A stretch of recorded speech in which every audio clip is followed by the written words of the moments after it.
पढ़ाई करने का एक रूल्स होता है। जैसे इस धरती पे जो कुछ भी बना है एक समय के बाद वो थकना या रुकना बंद हो जाता है, उसी तरह हमारा माइंड भी है। हमें इसे कंटिन्यू करते करते रहने की आदत डालना पड़ेगा। अगर ऐसा बार बार करते हैं तो हमारा भी माइंड एक समय के बाद थकना या काम करना बंद कर देता है। इसलिए हमें पढ़ाई करने का एक रूल पता होना चाहिए। हमें बीच बीच के दौरान अपने माइंड को वे खुशी देना चाहिए जो जरूरी होता है। आप पढ़ाई का एक रूल बनाइए, जैसे 80 एंड 20 का रूल। जी हाँ मेरे दोस्त, अगर आप 1 घंटा पढ़ाई कर रहे हैं तो उसके बीच 10 मिनट का गैप लीजिए और उस 10 मिनट में आप मौज मस्ती या अच्छे तरीके से सो सकते हैं। इसके अलावा आप अपने माइंड को रिलैक्स करने के लिए आप मेडिटेशन भी कर सकते हैं, जिससे हमारा माइंड हमेशा हैप्पीनेस रहेगा और आपको पढ़ाई में अच्छे से अच्छे ध्यान लगेगा। देखो पढ़ाई तो हर कोई करता है, लेकिन उसमें कुछ नियम लगा रहता है जिसके अनुसार वो अपने माइंड को क्लियर से क्लियर सोच सकता है और अपने माइंड में अच्छे से अच्छे थॉट्स लाता है। इसीलिए पढ़ाई करते करते हमेशा हमें खुश रहना चाहिए। नंबर 3, देखो हमारे क्लासरूम में मात्र एक ही टीचर होते हैं, लेकिन इसमें कोई बच्चा ऐसा क्यों होता है कि वो हाई लेवल की एजुकेटेड प्राप्त कर लेता है और वो एग्जाम में अच्छे से अच्छे मार्क्स प्राप्त करता है, लेकिन ऐसा दूसरा बच्चा क्यों होता है जो उतना ही टाइम देता है लेकिन उसकी नॉलेज उस लेवल की गेन नहीं हो पाती है। इसका रीजन कुछ होता है और इस रीजन को हम बारीकी से समझेंगे। देखो जब टीचर हमको पढ़ाते हैं तो उसे सही तरीके से हमें रियलाइज करना चाहिए। उसके बाद उसकी कुछ नियम होती है। ब्रिलियंट स्टूडेंट से मिलकर आप संपर्क करिएगा और सोचिएगा कि इनके अंदर क्या वो क्वालिटी है जिससे ये अच्छे से अच्छे मार्क्स प्राप्त करते हैं। देखो मेरे जहाँ तक पहुँच है मैं बताता हूँ। आप जब भी कोचिंग जाए या स्कूल जाए, उसे पढ़ने के बाद आप रूम पे आए और थोड़ी ही देर बाद उसे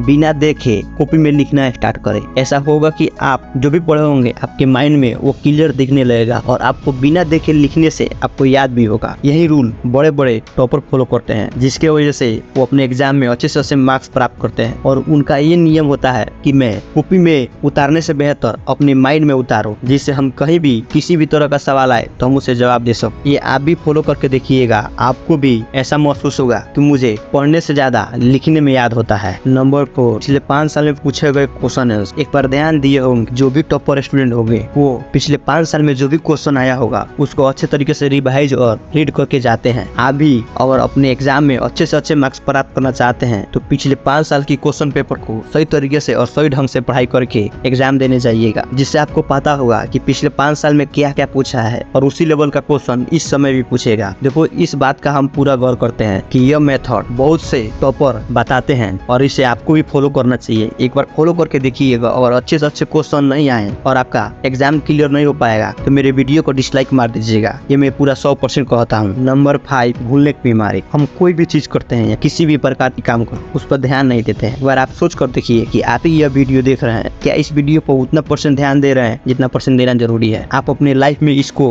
फॉलो करने वाले हैं। मैं जानता हूँ कि 100% में मात्र 5 से 7% बच्चे ही फॉलो करेंगे, लेकिन जो बच्चे फॉलो नहीं करेंगे उनके बारे में तो सोच कर देखिए, वो क्या इस वीडियो पर ध्यान दे रहे हैं? नहीं। यही बात होता है, वो अपने जिंदगी में किसी भी काम को करने के दौरान ध्यान नहीं देते हैं। वो जब पढ़ाई कर रहे हैं या मोबाइल चला रहे हैं या किसी अन्य फील्ड में काम कर रहे हैं, हमें ध्यान होना चाहिए कि मैं जो कर रहा हूँ वो मेरे लिए सही है या गलत। अगर इसको आप रियलाइज कर लेते हैं तो आपको हमेशा किसी भी फील्ड में एक्सपर्ट बनने से कोई नहीं रोक सकता। इसलिए आप अपनी बातों को हमेशा गौर करिए और कोई भी काम में ध्यान लगाकर और मन लगाकर करिए। देखिए दोस्तों, मैं तो एक नॉर्मल सा स्टूडेंट, लेकिन मैं आपको कुछ सिखाने और कुछ बताने की कोशिश कर रहा हूँ। अगर मेरी वीडियो से कुछ भी आपको सीखने को मिलता है तो मेरे वीडियो को प्लीज लाइक और शेयर जरूर करें। थैंक यू दोस्तों, खुश रहिए और खुशियाँ बांटते रहिए।